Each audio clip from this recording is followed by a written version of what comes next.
Welcome to Psych 4332, Social Psychology. This will be Chapter 1, Introducing Social Psychology, where we'll talk about the definition of the topic, as well as a lot of the components that go into the field itself, research, ethics, even just the mindsets that we enter into when we consider social psychology. The fact that it's a very subjective field, despite the fact that we gather data to examine our hypotheses. But that's what we'll be exploring in this chapter. When it comes to defining social psychology, I really like what our textbook does with this, in the fact that it's very simplistic, but also captures the complete idea of what social psychology is. Essentially, it's trying to define how human beings are individuals, but only in the context of a large group. As much as we like to think that we are very independent in our own kind of nuanced, very specialized individuality, we are defined by the associations that we have. And this definition, of course, a scientific study of how people think about, influence, and relate to one another, I think hits it on the head. We are nothing without the people around us, and that this definition really tackles that. Some of the quotes that your textbook provides I thought were very poignant too. First from Jean-Paul Sartre. First of all, beings in a situation as terms of how we are. We are people in a context. And what we often see is that we try and define individuals based on simply behavior or emotion or thought. And this is simply kind of cutting it short, really not looking at the big picture. We are animals in situations. There are many behaviors we might display in a situation, but never choose to display that behavior in a different situation. I would never hurt another individual on purpose, but if it came into the defense of my family, I would not hesitate to hurt somebody. Once again, that's all contextual. We cannot be distinguished from our situations, for they form us and decide our possibilities. Once again, who we are is defined by where we are and what we are doing. As we'll go through this text, I'll talk about a lot about how human beings are defined by their behavior, but not completely, as it were. John Donne, of course, described the human condition. No man is an island entire of itself. Every man is a piece of a continent. And of course, the metaphor here being that we are part of a larger group, whether it be a family, a social group, a racial group, a gender, however you want to define that, but we are not separate from everyone else. We are connected in some way, and it's very necessary as well. Psychologists have talked about how to isolate a person by themselves is almost inhumane. This is why one of the worst punishments you can offer someone who has broken the law is solitary confinement. That is harsh punishment, possibly apt, but also very, very harsh based on our human condition. And what we really need to talk about throughout this text is the fact that the external forces to us are massive in terms of how we think, feel, believe. This is why you might walk out of your house in the morning, see a gray day, and suddenly feel less happy. This is a contextual factor, outside forces that affect our psychological well-being. If you walk through a crowd of people, all of whom are frowning, you will be more likely to frown. And the reverse is true. If they are all very pleasant, you will be more likely to smile. It does not mean you will smile, but your body is inclined to respond to the people you're around. And this is something that we'll discuss in further detail. If you're anything like me and most people in the world, when you read a news story or something that somebody posts on social media, you immediately think of why. Why does this happen? Why would that person choose to do that? Why would they say that? Why would they post that? We need to explain behavior. It is an innate aspect of human beings. We cannot simply just examine a context and think, oh, well, that's just the way it is. Essentially, we are all amateur psychologists, and more specifically, we're all amateur social psychologists. We examine the feelings of ourselves and the feelings of those around us. An example we use throughout this lecture and subsequent chapters too is politics. It's not good enough to understand how we feel about something. We have to have a discourse with someone else, and typically people who disagree with us. The difficult part about this too is when we have a hard time explaining why people do something. The quote that I use on this particular slide, what would drive a person to ... I can't tell you the number of times I've read news articles where I thought, why would someone behave that way? Why would they choose to act like that? It's very hard to understand, and our brain is not contented to say, well, I just don't know. I can't explain it. So often we come up with explanations that are weak and very fallible. People often will say, well, that person's a psychopath. We overuse the term psychopath constantly for events where we don't understand it. Someone shoots their family or shoots a large group of people, and we immediately want to blame a mental health condition, especially when it comes to psychopathy, a very rare mental health condition. This is because we need an explanation. Our brain is very upset when we cannot explain something, even feebly, that we want to know about. And this is something that we'll talk about throughout the lectures, but this is something that social psychology strives to do, is why do we need these explanations, and what definitions and explanations do we reach for immediately? The term stereotype will come up quite a bit in this course, and stereotypes fill this gap for us. Why did that person do that? They're a psychopath. We are simply stereotyping a person's behavior onto a label that we're comfortable with. We might use a person's gender or race or other identifying factor to explain their behavior in a way that is both fallible and ignorant.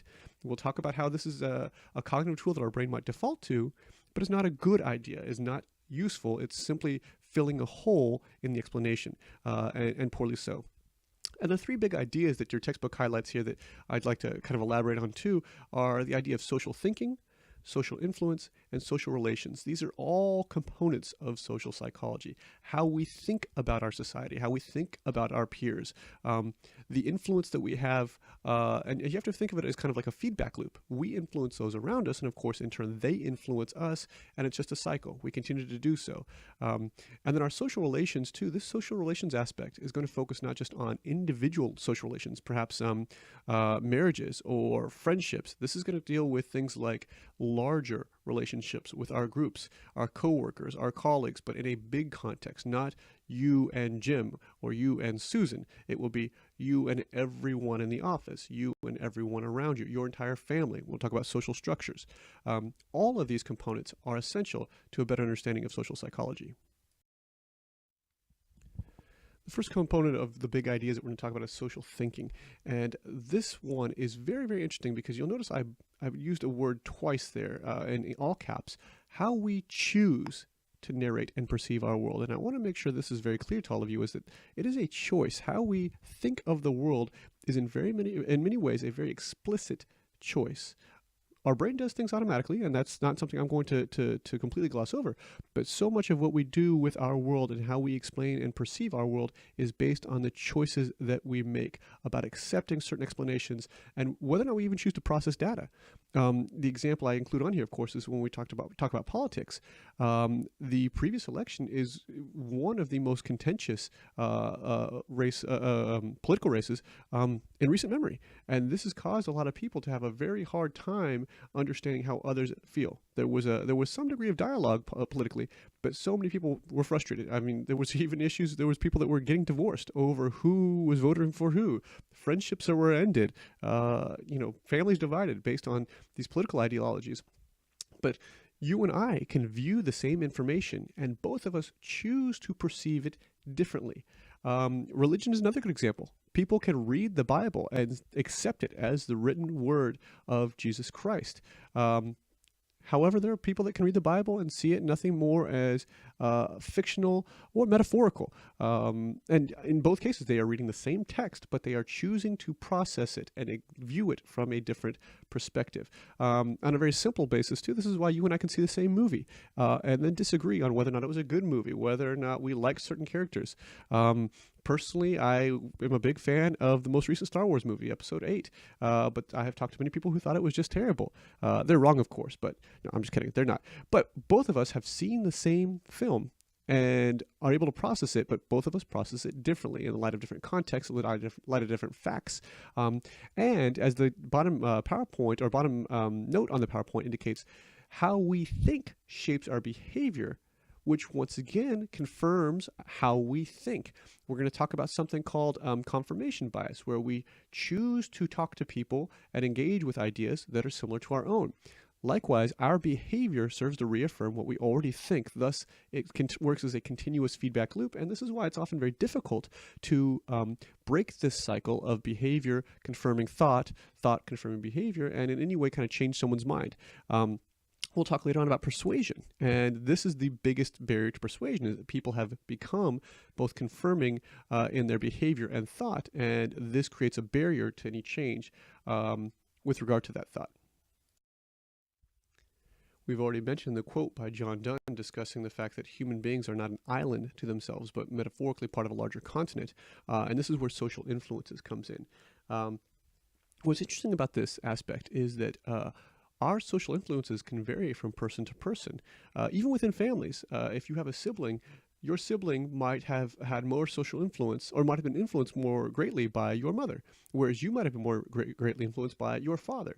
While both parents were of influence to you, the one that was of greater influence depends on how you interact with that individual. Actually, it depends on a variety of factors, but mostly how you interact with that individual.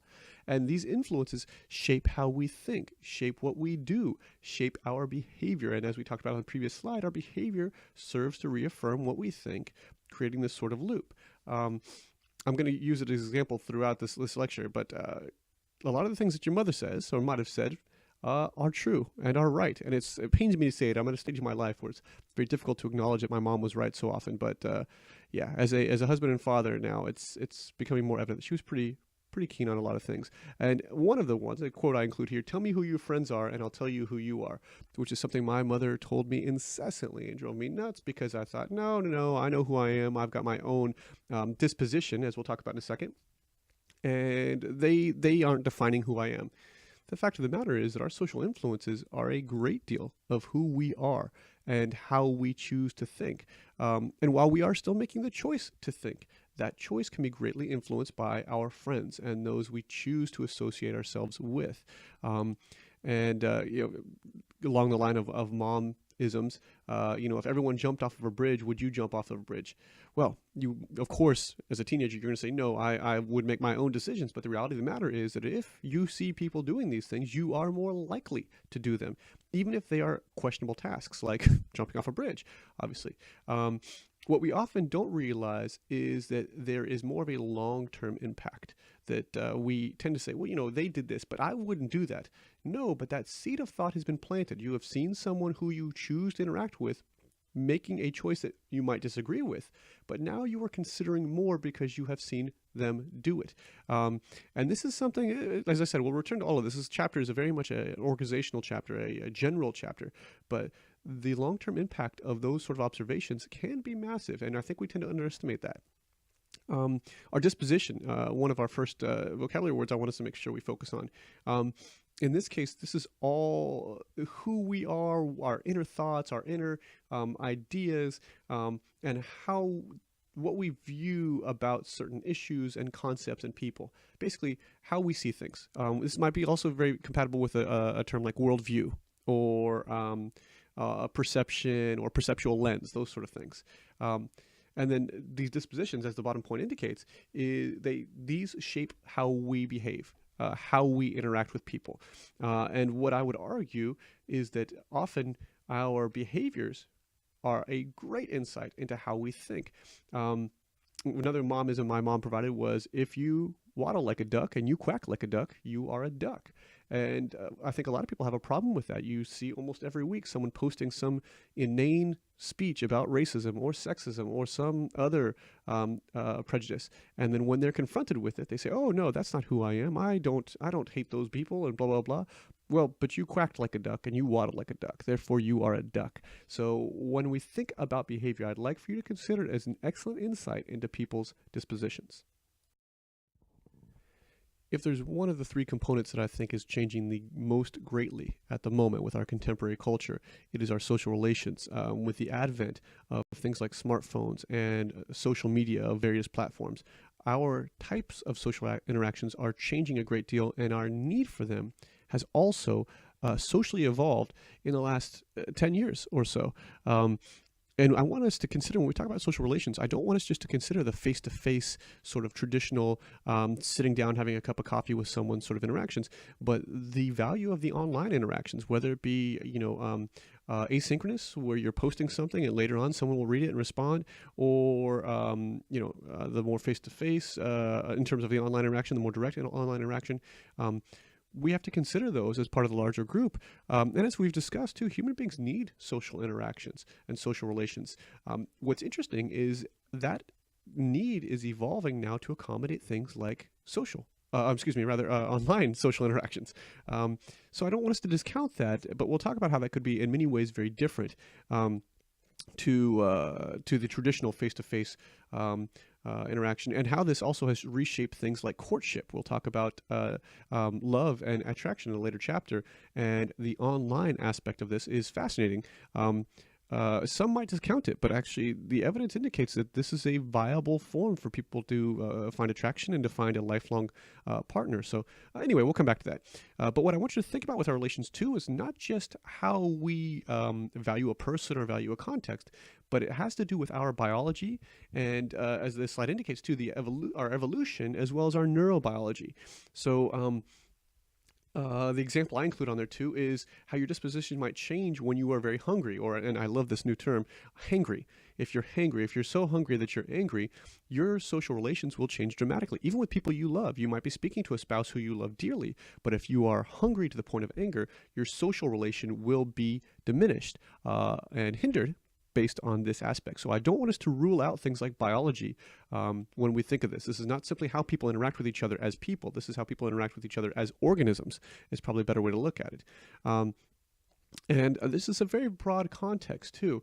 Our social interactions or social relations aren't just ones that we voluntarily engage in. They might be forced relations in terms of if you bump into somebody at the grocery store you don't know, you randomly bump into them because you weren't looking where you're going, that is a social relation. You're having an interaction there. And how you handle that and how you go about that is a big part of your disposition and how you choose to view the world. So we're going to talk about the types of social relations we have, from very, very small and often insignificant as we see it, to the ones that define our existence. Things like being someone's child, being someone's spouse, being someone's parent, being someone's best friend. We'll talk about those and the whole spectrum of social relations.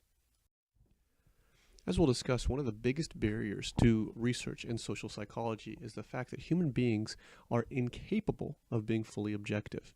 We cannot do it. Even scientists cannot be entirely objective. We carry with us a set of values that are immutable, essentially, that we can never remove ourselves entirely from.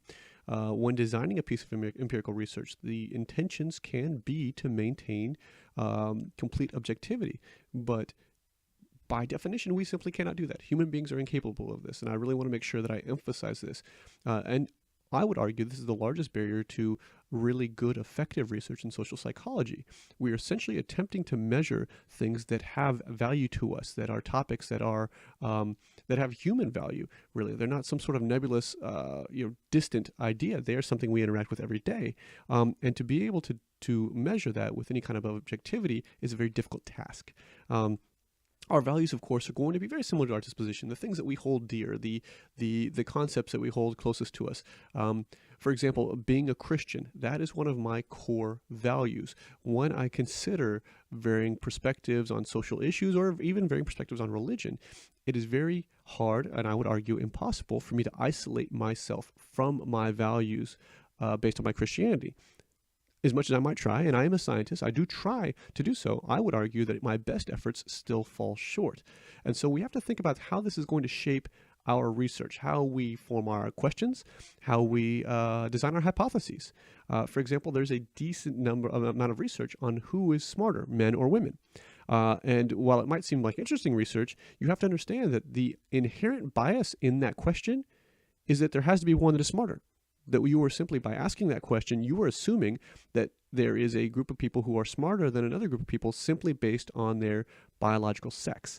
And of course, now hopefully at this point you see that is already biased. That's an assumption. For example, you wouldn't say, well, who is smarter? I don't know, Asians or Caucasians. If I was to pose that as a research question, you say, well, that's very racist. To even pose that question assumes that there's a race that is superior to another, and that's exactly the point. We make these, when asking these questions, if we ask these questions, we have an underlying bias or assumption or value that permeates into there that already can create subjectivity, if not indicate prejudice. To examine these, it does, and sometimes it denote a type of prejudice. So we'll talk about how human values can't really be isolated from what we're trying to do here.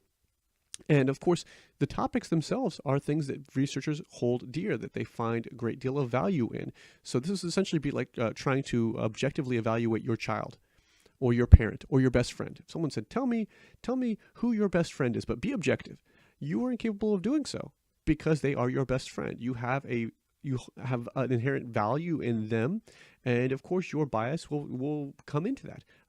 Even if you make every effort to not be biased, it is not entirely possible, and we'll explore that throughout the topic of research in this field. When we discuss values, we make the assumption often that people are fully aware of all the values that they hold and all the aspects of their disposition. And this is simply not true. As our first point indicates, that there's a very subtle part of our values that change our perspective and often our behavior in ways that often we're not even aware of. There are people every day who realize that they might hold certain prejudices without even being aware of it. Oh, a good example. So when people see an elderly person driving a car, they're assuming that elderly person will be going much slower and will be perhaps less capable of driving the car. That represents a perspective we'll refer to as ageism. That is a type of prejudice. To assume that someone, because they are older, is incapable or less capable of doing something is a form of prejudice. And if you were to confront an individual about those perspectives, they'd say, no, I'm not prejudiced against old people. I just don't think they're very good drivers. And you see the contradictory nature of what I've just said. Their explanation by itself does contradict it. So there are subtle aspects of our value systems that will leak into our behavior that can change it in a very dramatic way that we're often unaware of.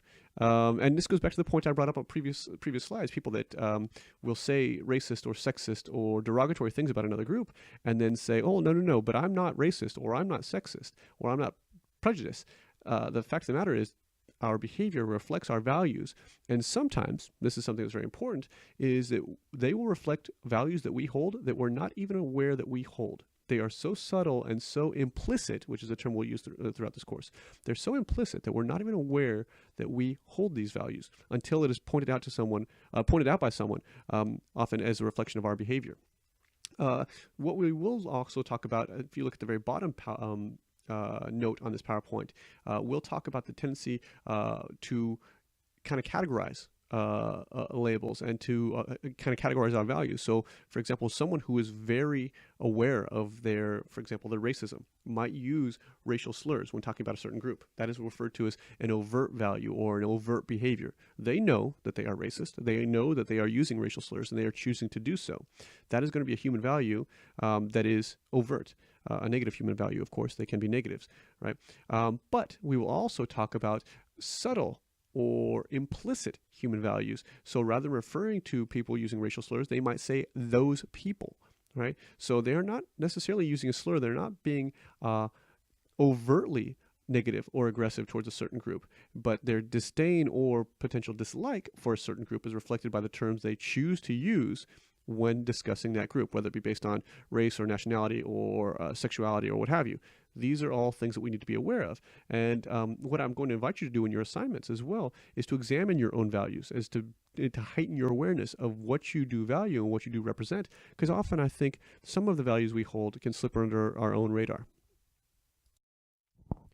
Another component of human values that we really have to be aware of is the fact that human values are not necessarily permanent. They are what we will call dynamic, in that they can be changed and shaped and redefined and recategorized. Our value system is a hierarchy in many ways. What we might value at the very top level at some point might be much, much lower in our value system later on. 18-year-old me valued my truck almost more than anything. Every penny I had went to my truck, and I always promised myself, no matter what, I would always devote so much money to my vehicles because I'm a big car guy. I really enjoy nice cars. Many years later, I won't disclose how many, but here I am without even a penny to put towards my cars anymore because I have 3 children and a lovely wife. My priorities have changed. Yes, I do value cars, but the idea of putting any money towards my car over things like my children's preschool tuition or my mortgage is ridiculous. My values have changed dramatically. So I really want us to kind of keep in mind that our values are not stationary. They are not static. They are dynamic.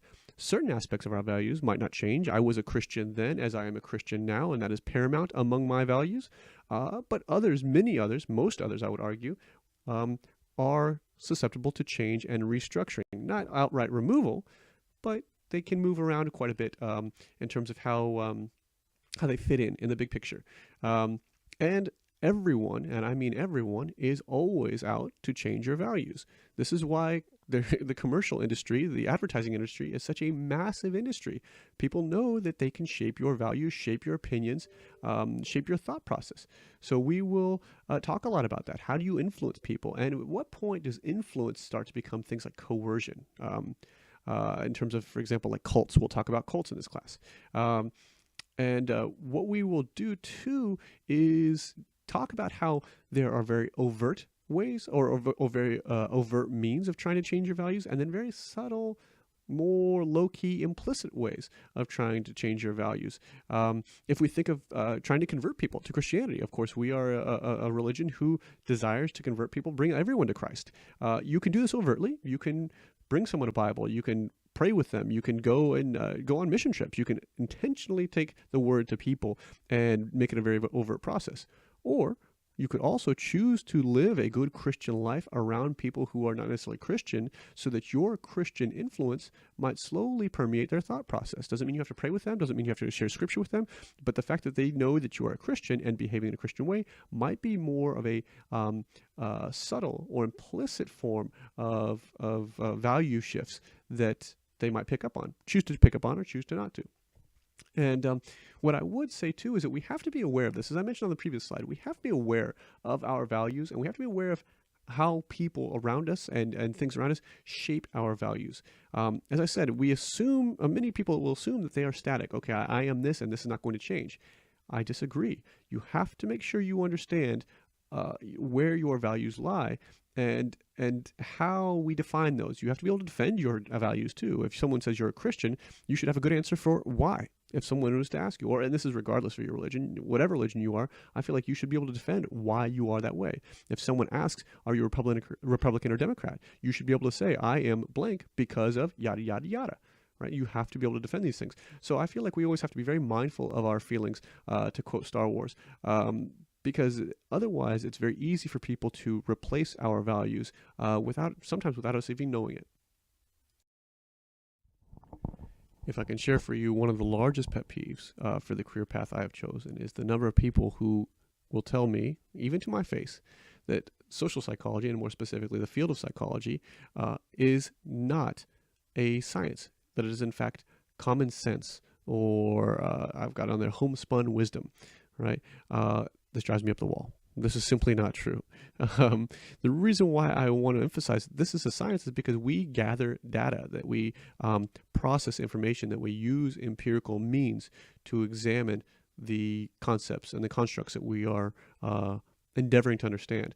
So what I want to make sure we're clear on, this is not common sense at all. What's very interesting is if you really consider what common sense looks like, human beings do not utilize it, to be very honest with you. In so many experiences, in so many situations, we are very bad at using common sense. The example I like to use is drivers on the highway. If you've had to commute at all today, or if you've commuted ever, the number of drivers around you that will act in ways that are hard to understand and sometimes completely foolish and dangerous. I have a pretty decent commute, about an hour commute to work, and every day I see someone who does something where I think, that was a terrible choice. I can't believe you did that, right? Common sense based on self-preservation would indicate that you would do certain things or not do certain things on the basis of just protecting your own survival. The pictures I have at the bottom here, people eating, drinking, and texting, applying makeup, any number of things while they're in their car are all poor decisions, and common sense would dictate you don't do that. Common sense, once again, based on survival, would indicate no, focus on the fact that you're operating a 4,000-pound vehicle at upwards of 60 miles an hour. This alone should tell you what you should and shouldn't do, but human beings, of course, do not do this. We choose to engage in behaviors that don't illustrate common sense. A contemporary example, and I can't believe I even have to say this, is the number of people who are choosing to eat Tide pods, detergent pods, and filming it, even though it is very potentially fatal. That is not common sense. This is not common sense, and human beings in general are not very good at it. So what I want to emphasize is that psychology is the study of how human beings think, and common sense, as I said, is not really part of how we think very often. What we also have to think about is the way common sense, as the slide indicates, is they're very similar to stereotypes, where there is a grain of truth somewhere in there, most likely, not all stereotypes are based on a grain of truth, but often there is some degree of truth that becomes completely blown out of the water and misapplied, and it typically is not empirically validated in any way. It is simply just something that somebody noticed, and suddenly it spins out of control, snowballs, if you will, socially, and is widely accepted. We'll talk about different stereotypes later on with regard to race and ethnicity and gender that are simply not valid in terms of a scientific perspective. So if I've not said it enough times yet, let me emphasize, psychology is a science, not necessarily a hard science like you might think of biology or chemistry. It is a science, but it is certainly not common sense or homespun wisdom. Our tendency to believe that psychology, and more specifically social psychology, is common sense is because we have a very, very strong disposition to what's called hindsight bias. And hindsight bias is very simply the idea that you, looking back on an event that happened, were more likely to know that it happened than you really were. Essentially, the definition the textbook gives is the tendency to exaggerate after learning an outcome, one's ability to have foreseen how something turned out. And this is just human nature. Hindsight is 20/20, is what we always like to tell ourselves. I should have seen that coming. I can't believe I didn't realize that was coming. Because we now know the outcome. Knowing the outcome allows us to put together the pieces much better and to think that we should have been able to predict something that in reality would have been a long shot or very difficult to predict in the first place. The example I include on this slide, and of course it's not a pleasant one, but whenever there's a mass shooter, people often turn to psychology and say, well, why didn't we see this coming? How could we have not have predicted this? Particularly when you see the patterns that start to emerge. Mass shooters are almost always male, almost always experience social isolation, almost always show a fascination towards weapons and guns. A variety of factors are very common to these events. And the obvious question, a very suitable question, is why did we not see this coming? And the difficulty with this is that what we are doing is taking some general trends that we see in these individuals and saying, well, all people that do that should be considered questionable. And of course, this is simply not true. We're talking about millions and millions of individuals who fit a profile for a mass shooter, who of course will never commit a mass shooting in their entire life, may never, not even entertain the idea of ever hurting someone. But because we see these patterns start to emerge, we say, well, why did that person see it coming? Once again, this goes back to our human need to explain things. We find it very difficult to understand mass shootings because it's horrific. Our brain doesn't know what to process with it. So we either refer to that person as a psychopath, or sometimes we'll even blame the people around them. Why didn't their parents realize that they were going to do this? When in the case of Columbine, one of the shooter's mothers has expressed this as a concern that has been brought forth to her. Why didn't you see this coming? How did you not see that your son was going to do this? Which of course carries a great deal of guilt for her. But the fact of the matter is, hindsight bias is a very, very strong aspect of who we are. We do this, for example, and I guess in a lighter example too, with celebrity marriages. I've got Ashton Kutcher and Demi Moore there in the bottom right. And when they did split, everyone said, well, of course they were going to split. You know, their age gap was so big and blah, blah, blah. I saw it coming. I knew it was going to happen. And of course, you know, we tend to look at these examples and think, that's when I knew something was right. But we don't consider all of the other examples where we were wrong. We tend to, once again, look at the times we're correct rather than the times we're incorrect and assume that one is much larger than the other. So we tend to really exaggerate this. This is, once again, human nature. And I would argue, too, this is part of our human arrogance. This is why, for example, when the weather report is incorrect, we are trying to use science to understand something that's extremely difficult to understand, weather patterns. But when someone's incorrect, we tend to say, well, how did you not see that coming? How did you not know there was going to be this storm? How did you not know there was going to be this snow? And the unfortunate thing is we are simply trying to apply science to a condition or situation that has many variables that are very difficult to understand. So we'll talk more about how hindsight bias can really skew our perspective on interpreting events. A term I've already used in this PowerPoint is empirical or empiricism, simply referring to the use of data to examine and analyze a particular phenomenon or event. As I've mentioned already too, psychology is an empirical field. Social psychology in particular is utilizing research and data to make better decisions about hypotheses and theories. And what I'd like to emphasize on this slide, not just the fact that it's empirical is such an important aspect of what we do, or empiricism, excuse me, but the contrast between a theory and a hypothesis. So I want you to think of theories as much larger, okay, as the definition indicates, an integrated set of principles that explain and predict observed events. So it is going to be a larger explanation for events or dispositions or things that happen. Whereas by contrast, a hypothesis is going to be much more specific and nuanced and small, really, because essentially what you're doing is you're trying to test potentially an aspect of a theory. A testable, and that's a key word here, I want to make sure we emphasize that, a testable proposition that describes a relationship that may exist between events. And so in this case, we're actually applying a theory to a specific context and predicting an outcome based on what that theory states. What I want to make sure to emphasize here too is hypotheses are not questions. They are educated guesses. They are statements of what is anticipated will happen. They are not questions. And when we come to theories, I think sometimes we have a tendency to discredit theories. That theories are just, kind of floating out there in the ether, that they are not really grounded in reality or grounded in information. And this is simply not true. Two very large theories that you would encounter in things like physics and biology, for example, the idea of macroevolution. Macroevolution, while still considered a theory, is supported by a great deal of concrete evidence. Things like, concrete evidence, that's kind of a pun, isn't it? Anyway, but things like carbon dating and striations in various layers of rocks, we can date things very, very well, and the changing in animal species very, very well based on that evidence. It is still a theory. Same thing for gravity. Gravity is something that we can confirm. If you want to knock your glass off your table right now, you can observe gravity happening, but it is still very much a theory in that we don't fully understand how it functions or why it works. There's a great deal of astrophysical research going on right now about the principles of gravity. Is gravity a wave or is it a particle? How does it interact with other forces?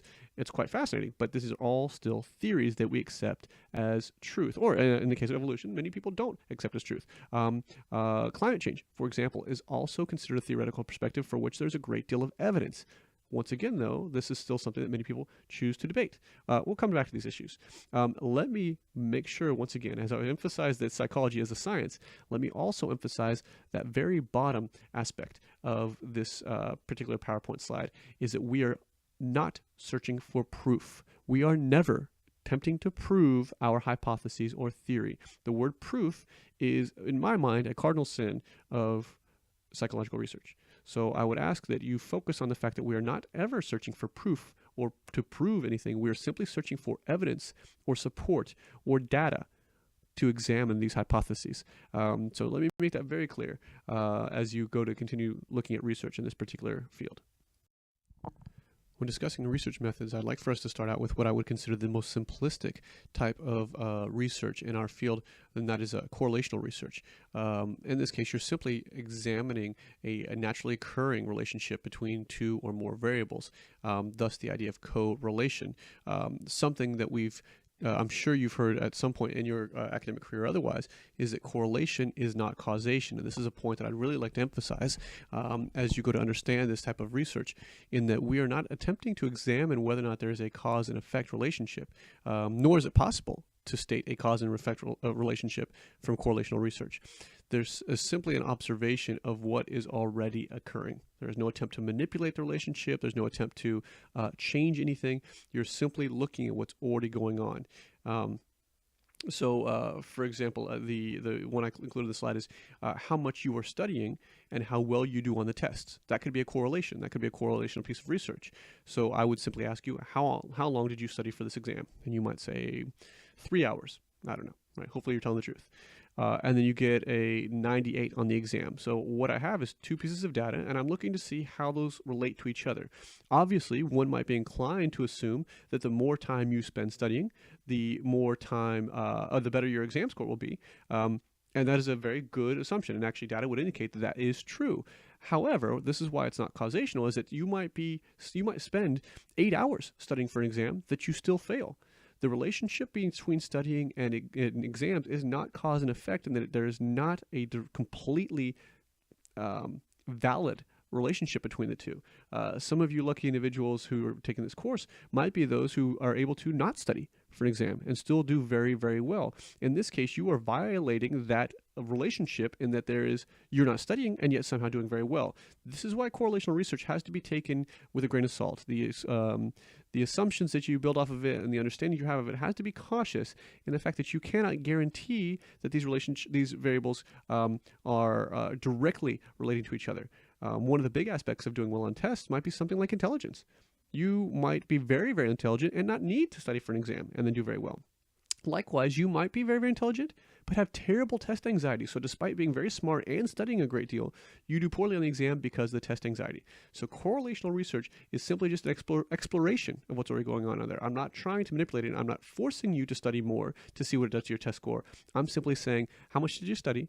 And let's look what your test score is. Okay. And as I said, the bottom point indicates this too, is we have to be very cautious with how we interpret this.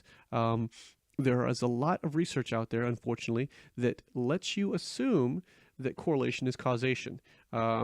There was an article published recently that was connecting energy drinks like Monster and Red Bull and stuff like this with increase in head injuries. And what the headline led you to believe was that Monster Energy was causing, or whatever, Red Bull, whatever, energy drinks were causing head injuries. And the fact of the matter is their research was simply correlational, and they found that there was a higher incidence of head injuries among those who consumed Red Bull and Monster and whatever else is out there, Rockstar, all those things.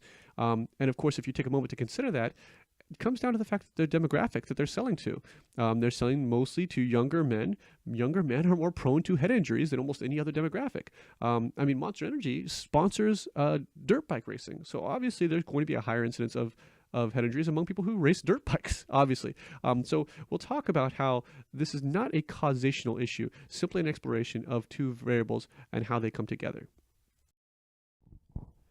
When measuring a correlation, we obviously have to have some numerical way, quantifiable way to examine two variables and how they interact. And the term for this is going to be what's called a correlation coefficient, represented by a lowercase r.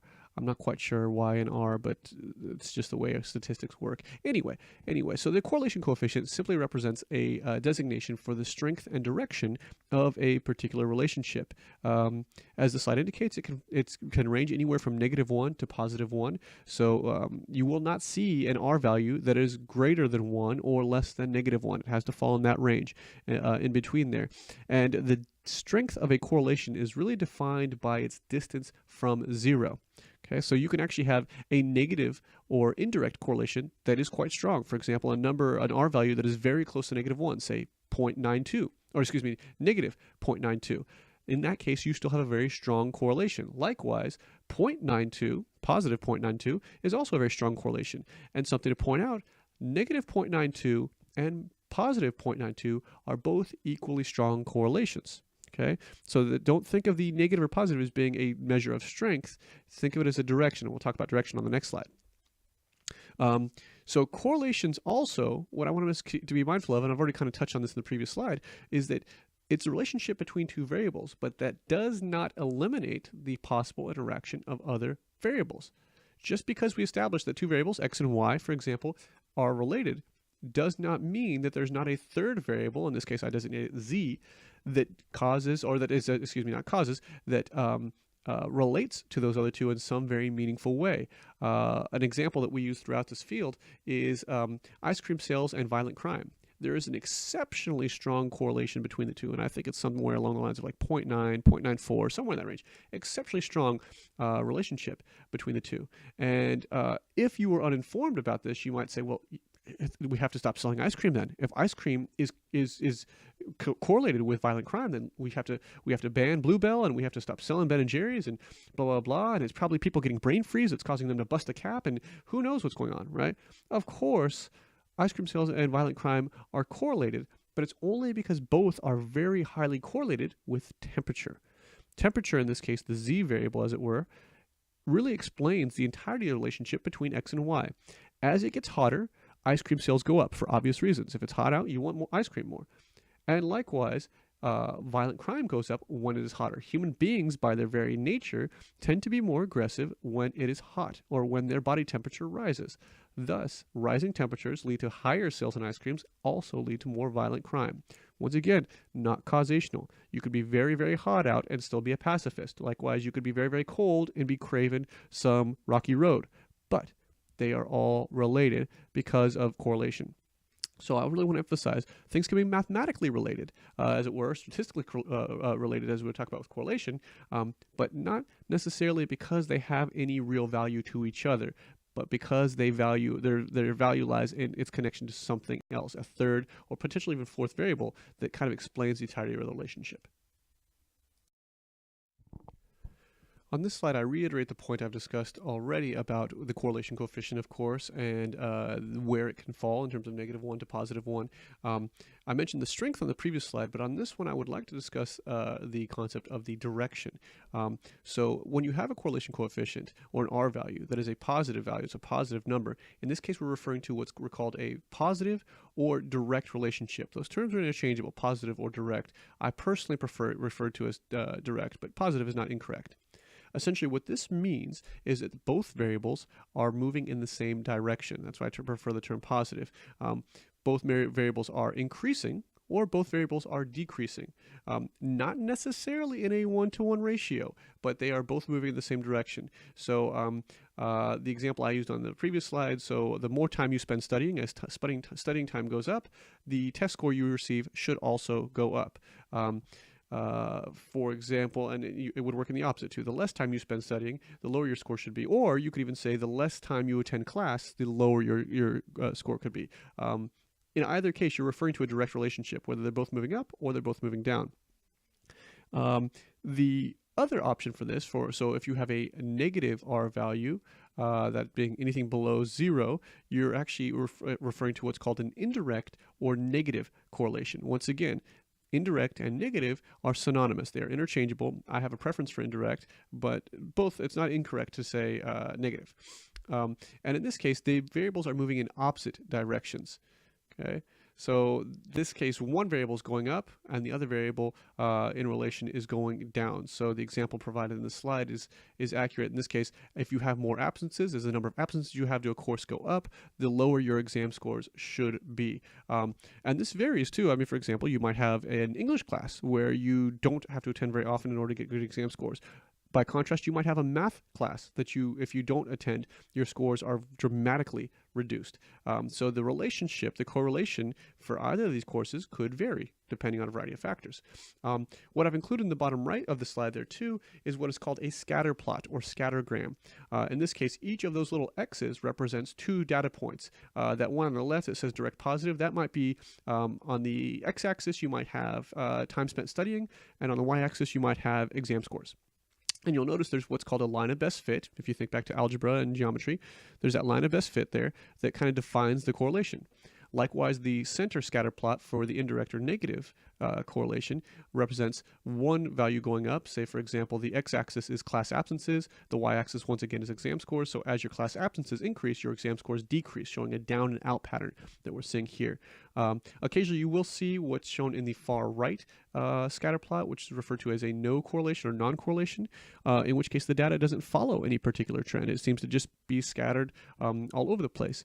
In this case, your R value most likely would be very close to 0, either positive or negative, but very close to 0, it representing that there is not really a relationship going on or a relationship to be observed. And this could be your exam score and the price of tea in China, for example, 2 variables that most likely have no relation to each other and thus are represented so in the scatter plot.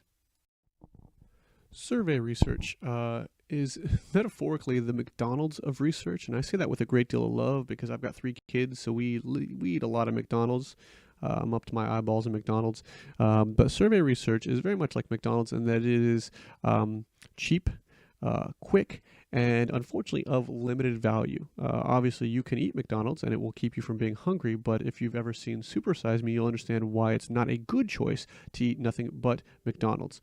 So that's where survey research kind of comes in that it is useful, but it is of limited use. I want to keep that in mind. And the most important aspect, as the slide indicates too, is that you utilize what's called a representative sample when it comes to survey research. If I want to know how women feel about a certain car, for example. Let's say I'm doing survey research, market research, if you will. If I want to know how women between 18 and 25 feel about a certain car, I will ask women between 18 and 25 to fill out my surveys. In this case, it's a representative sample. I'm getting information from the group that I want to represent in my study. And this sounds like it would be very much common sense, but as we talked about, common sense and human beings don't get along as well as they might. There's a great deal of research out there that the sample does not represent the group that they're trying to generalize to. So you might have men in their 40s filling out survey research, and then people making conclusions about whether or not young women in their 20s will like that particular car. And it sounds idiotic, but this does happen. This is not uncommon in research. So we want to make sure that the sample in this case is a good representation of the population, which in this case is the larger group to which we're trying to refer to. You can achieve this through a practice called random sampling, and random sampling is just as it sounds. In this case, everyone in a particular group has an equal chance of being selected. Random sampling, for example, if I wanted to sample here at HBU, I might utilize people's H numbers and do a lottery system and simply draw numbers, H numbers out of a lottery system in that case and ask people to participate based on that. So if I wanted a good representative sample of students at HBU, I would use random sampling. And hopefully I would get a good breakdown of gender and race and socioeconomic status and all the factors that I would want to be representative of HBU. And what we have to consider with survey research, the hardest part in my mind of survey research, and I've done a great deal of it, is that you want to make sure that you have to consider the order that the questions are presented in, as well as how they are phrased. Particularly because a lot of survey research can deal with sensitive topics, you want to make sure that the questions are not leading the participants. If you were looking at political ideology, you might not want to say, how much do you hate this policy? Simply by asking someone to indicate how much they hate this policy, possibly using a smiley face system, as you see in the bottom right of the slide, it's a terrible idea. Of course, the question is already biased. How much do you hate something? A better question might be, how do you feel about a particular policy or political ideology? In this case, you're allowing them a very comfortable margin for saying, I love it or I hate it. They can still fill in the spectrum like this. So we have to be very careful how we ask that. Likewise, you don't want to highlight an issue with a question that you will later return to, and that it can increase their awareness or heighten their awareness of it. For example, if I was asking women about something like sexism, for example, I wouldn't want them to indicate their sex at the beginning of the questionnaire. I wouldn't say, what is your sex, male or female? Once they circle female, they have already identified themselves as such, and that heightens their awareness of what it means to be female. This might skew or bias their responses on a survey about sexism. I would be better off asking them about their sex after they answer all the questions on sexism. But this is a little nuance of the research, so you have to be very mindful of how this will be interpreted or received by your participants as you distribute your surveys. So now that I've characterized survey research as the McDonald's of research, you might immediately think, well, why would anyone do that when they can do other more rigorous or more viable ways of conducting the studies? Not to sound mercenary, but the two main reasons for this are time and money. They're practical concerns. Research is very expensive and time-consuming to conduct, and survey research can be done very quickly. I could publish a piece of a survey, for example, on SurveyMonkey online, and have 200 responses overnight, and have my sample completed overnight.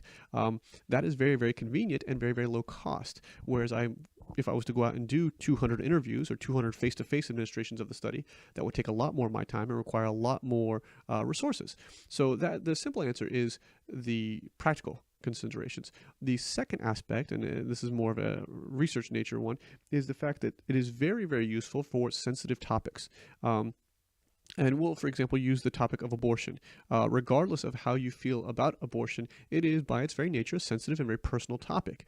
For example, let's say you're walking through the mall and someone comes up to you and says, oh, I'm doing research on abortion. Would you like to answer my questions? Regardless of your view on the topic, you are probably not going to feel comfortable telling a complete stranger how you feel on something so sensitive. If you are, that's fine, but most people will have some reticence about expressing their opinions about such a sensitive topic with someone they don't know. However, if you were to be sent an online survey about the same topic, you are much more likely to A, participate, and B, be honest. Right? If I'm doing it face-to-face, if I have an idea of what this person wants to hear, or if I'm concerned about how this person might respond to my response, I don't want to say lie, but I might skew my response a little bit or withhold some honesty from my response, depending on the participant and the context. If it's an online platform, I'm much more comfortable with sharing my opinion directly and openly if I choose to share my opinion, which is also more likely. So what we have to consider is whether or not the subject is something that is more viable to pursue as a face-to-face interview, or if it is something that would be better served as a piece of online or anonymous survey research. Likewise, in this case too, you cannot manipulate this topic. Obviously, you have to simply observe people's perspective. Trying to change their opinion or trying to change their view on it is a very ethical gray area. So it's most likely that you're simply going to observe their perspective on it, and this is where the survey research comes in so well. Likewise, with this, there's no ambiguity about how the questions are presented. So because it's printed, it's online, it is going to be read the same way as anyone else participating. There is no what's referred to as an experimenter effect. When I ask you these questions face to face, my intonation, my facial expression, my posture, all of these give subtle hints about how and why I'm asking these questions. If it's online, I'm a non-factor. As the researcher, you don't even know who I am. You might have seen my name on the informed consent, which we'll talk about in a moment, but you do not know who I am. You do not know anything about me or my background or anything like that. So you are more likely to express your opinion without concern about how I might respond, simply because you don't know who I am. In this case, this is the real empirical value of survey research, is that it allows you to explore topics that otherwise might not be explored due to their sensitive nature. All right, so I know what you're thinking. You've heard about the kind of simple ways of doing research, but now you are eager to know how good research gets done, because of course I've already converted you to being research scientists in just these last 18 slides. You're all ready to take on this career path, which I commend, because I think that's awesome, and that's the career path I've chosen. So of course you're choosing the right path as far as I'm concerned. What you will need to do is what's referred to as experimental research. And this is what we often think of when we're talking about research, where we're actually trying to manipulate the independent variable and see how this changes something else, in this case, the dependent variable. This is the type of research where we can assert causation. Okay, and keep in mind, causation and proof are two different things. We're not proving anything. We're simply asserting causation. Now, this allows us to do so. What is essential when we are designing experimental research to be a full experimental study? It has to involve the manipulation of the independent variable, which we'll talk about in a moment, but it also has to include random assignment. We've talked about random sampling. Now we are referring to random assignment. Random assignment more specifically refers to the fact that regardless of who you are, you have an equal chance of ending up in either group, and we'll talk about the groups in just a moment. The independent variable in this case is an experimental factor. So in this case, I manipulate the independent variable to try and cause a change in the dependent variable. The example I use in this slide is the level of caffeine you might receive prior to taking an exam. So for example, I might divide a group of 100 students into two groups of 50. One group, referred to as my control group, gets no caffeine. They can have no caffeine. They're receiving a 0 level of caffeine. In this case, that by definition makes them the control group. And I'm using them as a baseline. So if they don't have caffeine, what does their exam scores look like? The other 50 people who are randomly assigned to that group, just as the other group was, they are randomly assigned to that group. They will receive a 20-ounce cup of coffee that they must consume prior to taking the exam. Okay, in this case, I am manipulating the independent variable. I'm manipulating the level of coffee that people are receiving. There are plenty of people, I'm sure, in the non-coffee group who like to drink coffee. Likewise, there might be people in the coffee group who don't like to drink coffee. I am intentionally manipulating their level of coffee to see how it causes a change in their dependent variable, in this case, their exam scores. Okay, and this is where random assignment comes in. I can't simply allow people as they come into the experiment, I can't ask them, hey, do you like coffee? Oh, you do? Good. Okay, you go in the coffee group. I can't allow them to self-select into their groups because this could create bias, B-I-A-S. Bias is the four-letter word in research that we really try to avoid at all costs. We can never eliminate it, but we're always trying to reduce it. So in this case, random assignment is a form of reducing the bias that participants might bring with them. Okay, and because I am manipulating the independent variable, I have the capacity to assert causation. I am changing the variable in a controlled way. Therefore, I am looking for a controlled change in the dependent variable, and I am able to connect these two controlled changes in a way where causation is a plausible I don't want to call it an assumption because that's usually a tainted word, but it is a plausible conclusion is a better way to describe it. Okay, so that is how it comes together. And you might think, and hopefully you are thinking this, you might think, well, what if people don't usually drink 20 ounces of coffee? What if people drink more than 20 ounces of coffee? What if somebody's already had a Red Bull that morning?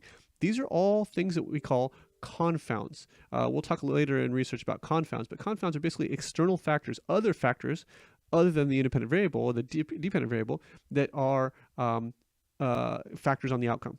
Okay, so we'll talk more about that as we get along, but I like where you're going with that. Good thinking.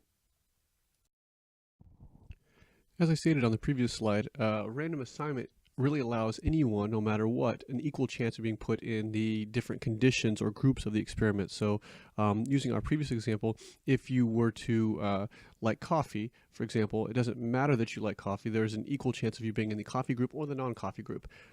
So that's really a way of minimizing what we call, and it's in here, but it's not purple, but I kind of like to put it in purple, is subject variables. Subject variables are going to be things that refer to the subject or the participants that you have no control over. So for example, their coffee preference. I have no control over that. So it's considered what it would be called a subject variable. Likewise, a good example for this one too would be exam anxiety, test anxiety. So if a participant has test anxiety, I cannot control that or change that when they come to participate in the experiment. So it's just it's a consequence of their participation that I have no effect over, and therefore simply just have to accept as part of the research itself. But as I said, we're trying to make sure that whatever those qualities are, they're spread out. Those subject variables are spread out equally amongst the groups, so that no single group can have too much and therefore skew the results. I use a more simple example with random assignment is I have 3 children, and if all 3 of them want some Skittles, they'll put their little hands out and I will pour Skittles from the bag into each of their hands. There is a random assignment going on there. I'm randomly assigning it to one of their little hands, like so. Actually, not a great example, but you see what I'm saying. Anyway, so they have an equal chance of getting, a mix of the Skittles as they go along. But I do want to point out, using that little example about my children, is there's a chance that my son might get only purples. So it is perfectly possible that could happen. It's unlikely because I'm randomly pouring them in there. So he should get a good mix of flavors. But of course, there is a chance, albeit a long shot, that he could end up with all purples. And that's why I say that we make sure that bias is minimized. We can never completely reduce it. Even our best efforts to reduce it could still result in some degree of bias. So just kind of keep that in mind. And then, as I said too, sometimes there are issues that we simply cannot use a full experimental design for because it would be unethical. For example, examining red meat consumption and risk of heart disease. If I have a feeling as a researcher, if I am pretty at least concerned that red meat might be causing heart disease, it would be entirely unethical for me to encourage a group to consume red meat to see if they do develop heart disease. That is an unethical practice in research. Therefore, I would resort to survey or correlational research because it simply would not be ethical to manipulate the beef consumption to see so. This is not the case with animal research. This is why you've probably heard of the saccharin study done with rats. Saccharin, of course, being the sweetener one of the sweeteners used in Sweet and Low, where the rats were fed excessive levels of saccharin to see if it would eventually cause cancer, which of course it did. But once again, in this study, I would caution you with those results because the percentage of their body weight that the rats were fed saccharin was phenomenal. It would be the human equivalent of eating several pounds of saccharin over the course of a duration. So anyway, side point. But ethics, certain studies simply cannot be done and must resort to correlational research. With regard to ethics, let me first start out by saying that the most important concern of any psychological research is the well-being of participants. Let's start there with that. Every concern follows after that. So ethics and the participants are our number one concern altogether. It's a bit like the Hippocratic Oath taken by people in the medical field. The first part of that, of course, is to do no harm, right? That is what our research essentially is doing. We have to take care of the participants the well-being of our participants. what we want to make sure we do is we have to use the appropriate practices in research to ensure that well-being and minimize any kind of discomfort they might face. You can cause participants to be uncomfortable if it's valid for the research. For example, they could go through physical, psychological, or social stressors if it's part of the research itself. But we want to make sure that these stressors are not undue, are justifiable, and not excessive in any way. So essentially, we have to start at the beginning of our design and consider ethics throughout. And I want you to think of ethics as not a destination so much as a path or journey, because you have to maintain that relationship. An ethical relationship is just that. It is ongoing and dynamic, as we've used that term before. What I want to start out with is what's referred to as the informed consent. That's a phrase I'd really want you to know. And essentially, this is the fact that in ethical research, you have to let the participants know what they will be participating in before they choose to participate. So they have to be able to provide informed consent. Informed is the important aspect here.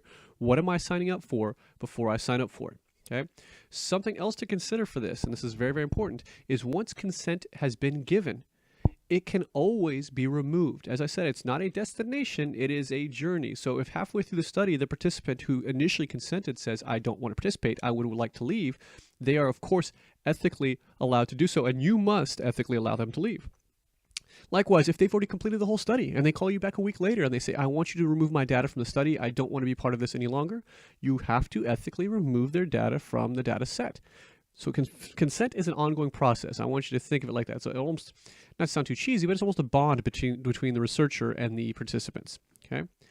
Likewise, when the study is done, and it says in social psychology, this is also just in psychology in general, essentially we must do what's called a debrief or debriefing.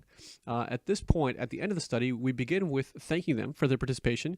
We give them a bit more information about the study and the purposes and things like that. And then we also really kind of try and close the loop and ask if they have any questions. So we try and get their feedback on what the study looked like and how they felt the participation was orchestrated. It's very helpful for researchers, especially if they intend to design further studies on the same topic later down the line. But what I want to keep in mind is this is very much relational, that you have to respect the participants. You have to make sure you do everything you can to achieve their consent and assure them that they are in an environment that is safe and that they are essentially in charge of what's going to be done to them. Or what they're experiencing. This gets even more more complex when you consider populations like children, those with special needs, those who are in prison. These are not all children, but children, comma, those with special needs, comma, those in prison. Animals, for example, these are all ethical situations where you have to take additional consideration because of their limited or non-ability to provide consent for themselves. So we'll talk about that further down the line when we speak about other types of research. Ethics, as you might imagine, is not a black or white sort of thing. It's not either wrong or right. There's a great deal of gray area that must be considered and must be considered for each situation when it comes to the research. In some research studies, there are certain practices that would be allowable, while in others, they certainly wouldn't be. For example, I've already mentioned the saccharin study with regard to rats. Having rats as participants in a study like that is ethically allowable. Not ideal, but ethically allowable, whereas having human participants engaged in the same study would simply not be ethically allowable under any circumstances. So we have to consider that there's not just a yes or no, there is a massive area for consideration. Some of these practices, for example, deception, is one that is typically seen as one as a practice that needs to be used minimally, but can be done so with a justification for it, if you have appropriate justification for that practice. Essentially, in this case, a deception means that we're misleading participants in a way that would allow them to be less informed about certain things, so they might be more susceptible to manipulation, or that they might be unbiased in their responses. So you might mislead them about the purpose of the study, things like this. It is not lying. Let's be clear on this. It's not overtly lying. It is often omissions of the truth or misrepresentations of the truth. And I know it sounds like I'm splitting hairs, and I wouldn't recommend using misrepresentations of the truth with your spouse or best friend, but we can misrepresent the truth to some certain degree without completely lying. So it is allowable if it's it's purposeful for the study and will further the purpose of the study altogether. On the next slide, we'll actually talk about a couple studies that did utilize some degree of deception for justifiable ethical reasons. Something you really want to be aware of too is what's referred to as demand characteristics. And demand characteristics is a term that refers to the environment itself. Is the research environment somehow causing participants to change in some way? Is it affecting them in some way that is either desired or not desired? For example, going back to what we talked about earlier in the chapter, if I was to do research on abortion and have participants come to HBU, the HBU campus, to complete the study, that would be a demand characteristic. They would know that they were coming onto a Christian campus, and of course, Christian ideologies being what they are, there's most likely an anticipated correct response for abortion questions. In this case, the environment could be shaping their responses. Could be, not entirely. They might come on campus and be entirely honest about their perspective, but others might feel pressure to say a certain thing or respond a certain way simply because of the location they're in. Another good example of this, for example, is the police interrogation room. Police interrogation rooms are purposely they're designed to be that way. They're designed to be encourage participants to be honest. They're designed for participants to want to leave as soon as possible. And if that means telling the truth, of course, that is the incentive. That is the desire. They often don't have any windows, typically minimal furniture. There's no clocks. They're very discomforting places to be. So they're more likely to encourage participants to tell the truth. So these are demand characteristics that are set up intentionally like that. So we want to make sure that whatever demand characteristics there are in the environment, they are either intentional, that they are in fact part of the manipulation, or that they are minimized so that our responses are not biased simply by the location or the environment the participants are in. Of course, given the nature of social psychology, there are a lot of studies that are questionably ethical or potentially unethical depending on your perspective on them. So many topics that are within the purview of our field are sensitive and volatile topics. Things like prejudice, discrimination, politics, interpersonal relations, sexuality. All of these things are all within the field of psychology in general, but also specifically the field of social psychology. So often these are very difficult to measure. So some studies that we will talk about in this class will involve questionable ethical procedures, and then in some cases we will simply talk about unethical procedures that were done. If we're looking at out-and-out unethical procedures when it comes to research, I often like to refer to Hitler's researchers during the Second World War. There were a lot of people, for example, Dr. Joseph Mengele, who would do research on human subjects that was a violation of every ethical law that you could conceive of, and not a gray area conception, very much a black and white violation of ethical principles. I won't get into the details here because they're very upsetting. You can choose to Wikipedia that information if you want to, but it's very difficult to read. But that was a clear violation of ethical principles. The studies that we'll mention that are a little bit gray, and actually it kind of works out well that all three of the pictures I provided are gray instead of, anyway, whatever. So the first one is the Stanford prison experiment conducted by Dr. Philip Zimbardo of Stanford University. That's where that picture comes in the top left. That was a situation where they simulated a prison environment for undergraduate students, and it spiraled a little bit out of control, and by the time they stopped the experiment, after just 6 days instead of the desired 14, there were several participants already experiencing depression and suicidal ideation and things like this. So we'll talk more about that study, but a very important study in terms of prison reform and things like that. The Milgram obedience studies were a situation where participants were led to believe they were providing an electric shock to another participant in another room based on incorrect responses to questions. And the argument was that people would not shock a colleague just because they were told to. The sad finding in that study was that 2/3 of people would actually provide a lethal shock to someone else if someone, a scientist, told them to. So they were very obedient to the extent of potentially being murderous in this case. So we'll talk more about that study, fascinating study as well. And then finally, the Ash conformity studies conducted by Dr. Solomon Ash. This one was less innocuous in that it was basically a group of people who were making a judgment about the length of a line and comparing it to the lengths of other lines.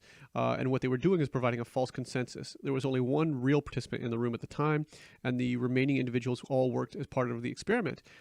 They would provide a false response, let's say, for example, B. B was not the correct response to the question, but they would see if the actual participant would would go along with the group just because the group was saying something, albeit incorrect.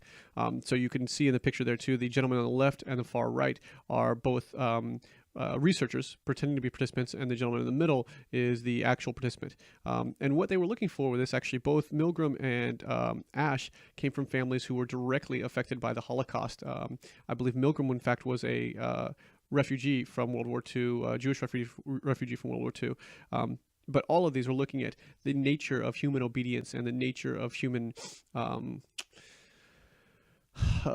guess, individuality as well. There was a component of that too. But all three of these studies were regarded as somewhat unethical. I actually regarded all three as ethical, but necessary, ethical and necessary, but a little bit on the edge of ethics. They were definitely pushing the line for sure, but we'll return to those later on in further chapters. So of concern in social and psychological research, but particularly of concern in social psychological research, is that we have to conduct research that is as similar to real life as possible. We are trying to gain real life responses in a simulated environment, and obviously you can understand why this creates difficulties. We want people to feel as if they can respond as they would in the real world, albeit in a false context, as it were. So what we have to do when we design this is try and simulate reality as much as possible. And this kind of takes the form of various levels of reality, or realism, if you will. What we'll talk about is how these come together and how a good experiment would involve all three aspects. There's actually two listed here, but I'll provide another one as we talk. Mundane realism is essentially the most simple form. So essentially, is it superficially similar to everyday situations? Okay, and the example I will include here in the top right picture is that of the reality show The Bachelor, or The Bachelorette. It doesn't matter, any show kind of that nature. The principal concern of reality TV is that it does simulate real life and produce real life responses, not just in the participants, but in those who are viewing it. And in this case, for example, I would say mundane realism to some degree suits the Bachelor. It's a gentleman who is, gentleman essentially trying to decide who he wants to marry. I'm sorry, it's laughable, but essentially it's a courtship ritual. So it's courtship. That is a real life environment. So the mundane realism is fairly good. It's minimal similarity. Do we court in real life? Yes. Is this an act of courting? It is a version of courting. Yes. The experimental realism essentially needs to go a step further. This one is much more important. It's essentially, do the people involved become absorbed in the study itself? Do they really become involved? Properly involved, not just participating, but are they involved? And I feel like this is something that where the Bachelor scores quite highly, and the Bachelorette as well, in that the participants seem to be very personally invested in this. There's a very visceral emotional responses, both on behalf of the Bachelor as well as the ladies who are pursuing him. To the extent that people are like sobbing on national TV because of rejection or what have you. This is very good experimental realism, and this is why people watch these shows, is because the experimental realism is high. There's also a component of this referred to as psychological realism. Does it psychologically produce the same response that would happen in real life? Do people, for example, I'm sure we've all experienced the idea of being rejected. Does that feeling of rejection in the show mirror the feeling of rejection that people would have in real life? And does it create the same psychological response? And I would argue that in this case, the show does a good job with that, because the people, when they are rejected, seem to show very genuine signs of internalizing that rejection and struggling with that rejection. So, I think that is a very good type of experimental setup here. Obviously, the mundane realism, I don't know, maybe I'm different, but I've never actually been pursued by 25 women at the same time. Or I think probably altogether if you added them up. Anyway, so I don't know how real that part is, but you know, it makes for good TV, and it is minimally similar. But I feel like the experimental and psychological realism are definitely there, in that they create these responses, and then ultimately do create those responses in the participants, or rather the viewers. I've heard many people passionately discuss so-and-so getting rejected, so-and-so getting a rose. People internalize this, so it's very, very good in that respect. What we want to make sure we do, though, is when we are evaluating the findings and conclusions, we want to make sure that we are looking at studies that simulate real life very well. Those will be the studies that will have the most accuracy in terms of predicting and discussing our real interactions, when they have a good degree of experimental and psychological realism in addition to the mundane realism. All right, so to wrap up chapter 1, I know you've thoroughly enjoyed it. I've had a great time as well. But to kind of put a little bow on it, some bottom line ideas, some things that I want us to continue to consider as we move on to chapter 2 and subsequently through the rest of the course is, to begin with, social psychology examines the thought and behaviors of individuals in groups. And if you're taking notes, what I would do is, in groups, maybe put in parentheses or circle or something. What I want to make sure we're always aware of is that we are never outside of our groups. Even when we are home alone in our PJs watching Netflix, we are still members of groups. So that initial bullet point there might be a little bit misleading, in that you think, well, when I'm alone, is that still social psychology? Yes, very much it is. You are still someone's X, Y, and Z. You still belong to X, Y, and Z group. You are in groups even when you are alone. So kind of keep that in mind as we move forward, because we're talking about definitions rather than actual contextual presence, if you will. What we've talked about as well is that you cannot separate people as individuals from their groups in terms of analysis. Just because someone's not with their group, you cannot believe that they are isolated or somehow not influenced by that larger group. They are still a group member, and therefore the group membership and the group influence will affect them even outside of context. So, if you are a member of a family, just because you are away from your family does not mean you cease to be that family and be part of that family and be influenced by that family. So that's kind of something to keep in mind, is that there's no isolating that, and therefore we have to consider that in every kind of social judgment we're making. Third one, and I know you're probably tired of hearing it, but I'm going to say it again because it's a very important point, is it's not common sense. And as I mentioned in the lecture, it is, in many cases, the antithesis of common sense. Human beings, as part of our free will, have the innate, incredible ability to choose to do things that are stupid and that violate logical conduct all the time. I mean, the Tide Pods thing, I'm not going to say it again. I'm going to leave the Tide Pods thing alone. But we're eating detergent and filming it to show other people. That is not common sense. Human beings and common sense are not besties. Okay, so we have to kind of keep that in mind. And social psychology is the study of how we think when we're not, hopefully not, well, I can't say that either. I was going to say hopefully how we think when we're not being idiots, but hopefully just how we think. Okay, I would say that a lot of times common sense is the absence of thinking, and therefore we just go through rote actions. Anyway, don't get me started. Empirical research. Of course, we have to use research well. Research is a tool, but like so many tools, can also be used as a weapon. We have to be cautious about the research we do, and we also have to be very cautious about the research we consume. As much as I would love for all of you to become social psychological researchers like I am, I understand that many of you will not, but at the same time, I really believe that all of you should be good consumers of research, mindful, conscientious consumers of research. So it's important that we know what goes into good research design and what we can expect from good research analysis. So as we talk about these concepts in psychology and social psychology, we really need to be mindful of that. One last thing too that I want to say as we move forward is the techniques and conclusions and definitions that we have throughout this course. These are all empirically validated definitions and perspectives. This is not just a bunch of theory and speculation. This is all grounded in research. So when you read something or see something, rest assured that it is valid and not just a shared opinion or a collective perspective, something like that. So hopefully you've enjoyed chapter 1. I'm really looking forward to the next few chapters and the rest of the course. I think you'll find it fascinating, and we'll talk about a great deal of stuff that will affect you directly.